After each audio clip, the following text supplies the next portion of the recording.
आज आपले लोकसभेचे कोपरगाव लोकसभेचे उमेदवार सदाशिवराव लोखंडे साहेब यांच्या प्रचार सभेसाठी उपस्थित माननीय उपमुख्यमंत्री देवेंद्रजी फडणवीस साहेब, तसेच केंद्रीय अर्थराज्यमंत्री भागवतजी कराड साहेब, महाराष्ट्र राज्य विधान परिषदच्या सभापती नीलमताई गोरे, सार्वजनिक बांधकाम मंत्री दादा साहेब भुसे साहेब, तसेच संजीवनी उद्योग समूहाचे प्रमुख माननीय बिपिनदादा कोल्हे साहेब, आमदार संजयजी शिरसाट, आमदार आशुतोषजी काळे, गणेश कारखान्याचे चेअरमन सुधीर भाऊ लहारे, मनीष भाऊ गाडे, धनंजय भाऊ जाधव, जिल्हाध्यक्ष भारतीय जनता पार्टीचे विठ्ठलराव लंगे, विजयराव वाडणे, नितीनराव अवताडे, शिवाजीराव भाऊ गोंदकर, रवी काका बोरावके, विमलताई पुंडे, माजी आमदार बाळासाहेब भाऊ मुरकुटे, तसेच दीपकराव गायकवाड, RPIचे जितेंद्र रणशूर, तसेच सर्वच व्यासपीठावरील मान्यवर, मनसेचे कार्यकर्ते, आपले मित्रपक्षाचे सर्वच कार्यकर्ते, इथे प्रमुख कार्यकर्ते उपस्थित आहेत, विविध संस्थांचे पदाधिकारी, शिवसेना, राष्ट्रवादी काँग्रेस पार्टी, RPI, रासप मित्रपक्ष, सर्वच महायुतीतील घटक पक्षांचे जिल्हाध्यक्ष, तालुकाध्यक्ष, शहराध्यक्ष, पदाधिकारी आणि माझ्या महिला भगिनी, बंधू भगिनी उपस्थित सर्वच आणि पत्रकार बंधू, आज आपण सगळीकडे लोकशाहीचा उत्सव संबंध देशभर साजरा होतो आहे आणि आपले उमेदवार आहे सदाशिवराव लोखंडे साहेब. जसं मोदीजी देशाचे पंतप्रधान म्हणून हॅट्रिक करणार आहेत, तसेच लोखंडे साहेब आपण सुद्धा हॅट्रिक करणार आहात. तिसऱ्यांदा आपण खासदार होणार आहात आणि आपण शंका घेतली की सगळ्यांचं कोपरगावकडे लक्ष होतं की काळे साहेब, कोल्हेताई एकत्र येतील का, पण लोखंडे साहेब, स्वर्गीय शंकररावजी कोल्हे साहेबांचं एकच सांगणं होतं की काही देशाच्या हिताचं, समाजाच्या हिताचं काही काम असेल तर राजकीय जोडे बाजूला ठेवले पाहिजे, राजकारणात कुठं लढायचं आणि कुठं थांबायचं हे कळलं पाहिजे, हे स्वर्गीय कोल्हे साहेबांची शिकवण होती. त्यामुळं निश्चित एका चांगल्या कामासाठी आम्ही एकत्र आलेलो आहोत आणि आपण ज्या देशात राहतो, हा देश सुरक्षित असेल तर आपण सुरक्षित आहे. हे इलेक्शन हे देशाच्या भविष्याचं आहे, भवितव्याचं आहे. आपल्याला कल्पना आहे सगळ्यांना, आपण महामारीच्या कोरोनाच्या महासंकटातून जात असताना या देशात एवढ्या मोठ्या 140 कोटी लोकसंख्येच्या देशाचं काय होईल म्हणून जग बघत होतं, परंतु मोफत कोरोनाची लसीचं निर्मिती करणं आणि आपल्याला सगळ्यांना नागरिकांना मोफत लसीकरण करून दुसऱ्याही देशांना लस पुरवणं, एवढं मोठं काम मोदीजींनी केलं. आणि लॉकडाऊनच्या काळात आपल्या हाताला काम नाही, परंतु एवढ्या मोठ्या लोकसंख्येला भूकबळी सुद्धा होऊ दिला नाही, मोफत रेशन व्यवस्था मोदीजींनी केली. त्यामुळे निश्चित इतकं मोठं काम, सिंचनाचे मोठे प्रश्न आहेत ते सोडवण्यासाठी केंद्राकडून राज्याला निधी लागत असतो आणि म्हणून केंद्रात जे सरकार आहे तेच राज्यात येण्याच्या विचाराने आपण सगळे आज काम करत आहोत. ही देशाचा नेता निवडण्याचं हे इलेक्शन आहे.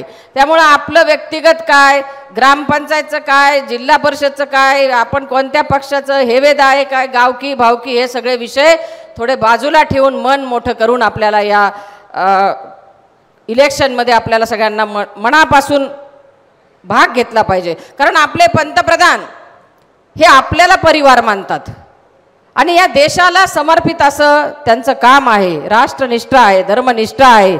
सैनिकांबरोबर दिवाळी साजरा करणारे आणि शत्रूला धडकी भरवणारे पंतप्रधान आपले आहेत आणि त्याच्यामुळे शत्रू राष्ट्रांनाही एक प्रकारचा दबदबा निर्माण झालेला आहे आणि संबंध जगभरात एक लोकप्रिय नेतृत्व आपल्याच नाही तर परदेशात जे आपले बांधव आहेत, आपल्या देशाचे नागरिक, त्यांना परदेशात जाऊन त्यांनी एकत्र केलेलं आहे.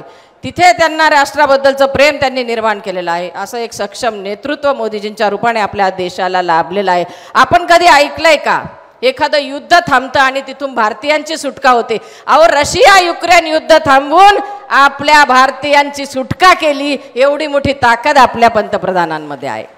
आणि म्हणून सर्वसामान्यांना, सर्वसामान्य दीन दलित गरीब आदिवासी सगळ्यांना सोबत घेऊन सबका साथ सबका विकास सबका विश्वास या उक्तीप्रमाणे माननीय पंतप्रधानांचं काम चाललेलं आहे. पंतप्रधान आवास योजना, घरकुलं ही गोरगरीब सामान्य माणसाला मिळाली पाहिजे. आयुष्यमान भारत म्हणजे चांगलं आरोग्य मिळालं पाहिजे. आणि एवढंच नाही तर उज्ज्वला गॅस योजना म्हणजे चुलीपर्यंत विचार करणारे पंतप्रधान आपल्या देशाला लाभलेले आहेत. आणि म्हणून निश्चित सामान्यांचं जीवनमान उंचवण्याचा त्यांचा हा प्रयत्न आहे. आणि जल जीवन मिशन योजना म्हणाल तर ग्रामीण भागात प्रत्येक घराघरात कसा नळ पोहोचेल आणि खेड्यापाड्यातला पाण्याचा प्रश्न कसा मिटेल यासाठी हर घर जल या योजनेच्या माध्यमातून माननीय पंतप्रधानांनी खूप मोठा निधी आपल्याही तालुक्यातल्या सगळ्या खेड्यापाड्यात निधी पोहोचलेला आहे। आणि विशेष म्हणजे पहिल्यांदा आदिवासी भगिनीला या देशाचे राष्ट्रपती होण्याचा सन्मान माननीय मोदीजींमुळे मिळालेला आहे। बेटी बचाव बेटी पढाव लखपती दीदी मॅटर्निटी लीव किती गोष्टींमध्ये महिला भगिनींना मदत झालेली आहे। आणि विशेषतः पुढे जाऊन आता लोकसभा आणि विधानसभा याच्यात 50% आरक्षण माता भगिनींनो मोदीजींच्यामुळे आपल्याला सगळ्यांना मिळणार आहे।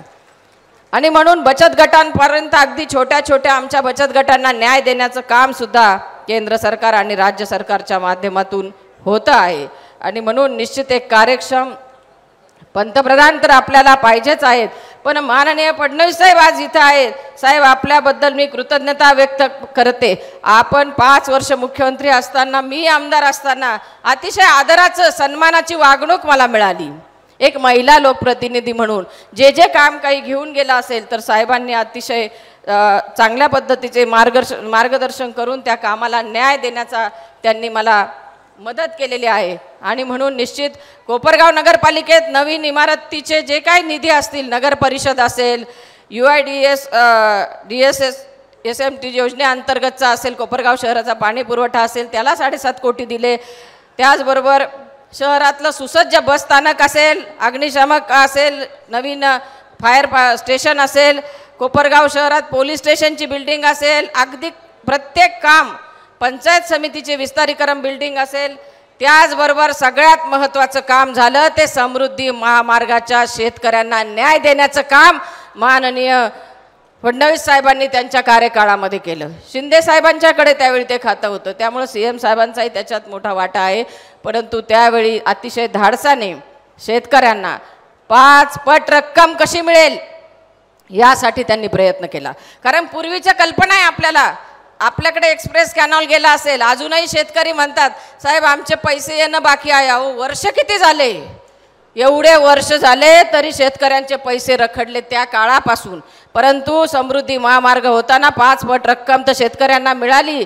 मी गमतीने म्हणत असते आजोबांनी लावलेल्या चिंचेच्या झाडाचे नातवाला लाख रुपये मिळाले साहेब।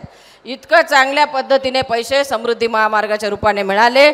एक प्रकारे आमच्या परिसराला गती आली विकासाला गती देण्याचं काम या निमित्ताने झालंय। एवढा मोठा शेतकऱ्यांसाठी कायदा शेतीसाठी रक्कम देण्याचा आपण केला त्याबद्दल आपले शेतकऱ्यांच्या वतीने मी मनपूर्वक आभार मानते। आणि विशेषतः निळवंडे कालव्यांना गती देण्याचं काम केलं। मी सभागृहात मांडलेला तो विषय आणि पायरीवर बसून उपोषणही त्यावेळी केलं। निळवंडे कॅनॉलचं काम कंप्लीट करण्यासाठी खासदार लोखंडे साहेब असतील स्वतः फडणवीस साहेब असतील केंद्र सरकार असेल आपल्याला मोठी मदत झाली आणि मोदीजींनी त्याचं उद्घाटनही केलं पाणी सोडण्याचं। पण चाऱ्याचे प्रश्न पोटचाऱ्या ज्या आहेत त्या प्रलंबित आहेत त्यालाही गती द्यावी अशी माझी एक अपेक्षा साहेब आपल्याकडे आहे।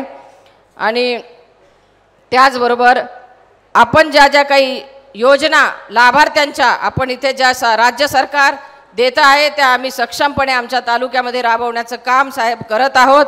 आपली कायम मी कृतज्ञ राहील कायम कृतज्ञता आपल्याविषयी राहील कारण खूप मोठा निधी आपण माझ्याही कार्यकाळात दिला आणि सरकार म्हणून आजही आपण आमदार साहेबांच्या कामाला देत आहात। त्यामुळे समस्त कोपरगावच्या वतीने मी राज्य सरकारचे सुद्धा केंद्र सरकार आणि राज्य सरकारचे आभार मानते। 13 तारखेला आपल्याला आपलं पवित्र मत खासदार लोखंडे साहेबांना द्यायचं एवढा एक आपण धर्म पाळावा अशी मी अपेक्षा आपल्याकडून व्यक्त करते। कारण हे देशाचं नेतृत्व निवडण्याचं इलेक्शन आहे। पुन्हा सांगते मोदीजीच सक्षम नेतृत्व आहे देशाला दुसरा चेहराही नाही तेवढा भक्कम।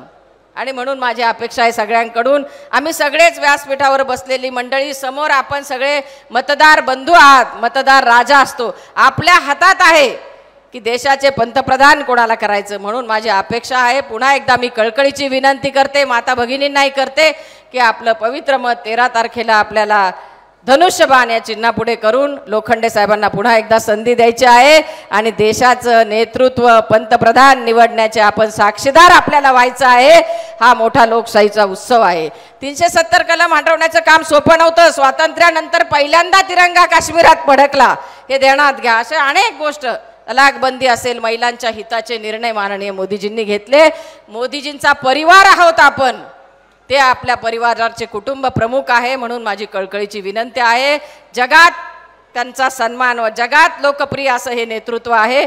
पुन्हा एकदा कळकळीची विनंती करते, धनुष्यबाण या चिन्हाला आपण बटन दाबून मोठं मताधिक्य द्यावं. धन्यवाद. एबीपी माझा, उघडा डोळे बघा नीट.